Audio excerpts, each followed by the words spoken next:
Mon thème portait sur l'école, le rôle et la place de l'école dans le développement et le renforcement du civisme chez les jeunes. L'école et les structures connexes. L'école a son rôle à jouer, un rôle très important pour ce qui est de l'éclosion parfois, mais aussi du développement et du renforcement du civisme chez les jeunes. Le rôle, la loi d'orientation du 30 janvier 91 de l'éducation l'a déjà défini, l'a assigné à l'école. Mais la question que l'on se pose, est-ce que l'école occupe vraiment cette place? On peut dire oui, mais il y a encore fort à faire. Et en fait, la place qu'occupe l'école est un peu déviée, dans la mesure où même les enseignements apprentissages ne tiennent pas toujours compte de l'éducation civique. Il est question surtout d'instruction civique.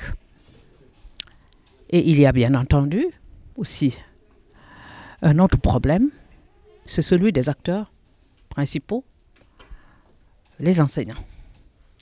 Ils ne sont pas toujours à la hauteur de ce qu'on a attendu. Ce qui ne signifie pas qu'ils sont tous mauvais. Il y en a qui sont irréprochables. Mais comme on fait un diagnostic, autant poser les problèmes et c'est pour cela que j'insiste là-dessus. Mais parmi tout ce qui est connexe, il y a la famille. Or, nous savons que les familles sont souvent disloquées et elles ont souvent démissionné dans l'éducation des enfants. Alors, voilà le diagnostic. Maintenant, quelles recommandations en tirer? C'est important. C'est redonner à l'éducation civique une place dans les curricula. Il faut une formation des enseignants en déontologie et en éthique. Il faut rendre cette fonction attrayante. Parce que l'enseignement de plus en plus est une sorte de gagne-pain. Alors que c'est vraiment un sacerdoce. Je suis même tentée de dire qu'on est entré, on doit y entrer comme on entre en religion. Et il y a aussi la famille qu'il faut... toutes les familles ne sont pas en mesure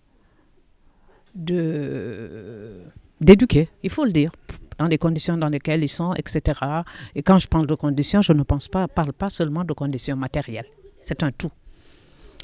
Et donc, les familles, il faut les accompagner pour qu'ils aident à extirper les enfants, pour les aider à mieux éduquer leurs enfants. Je pense que ce sont les recommandations.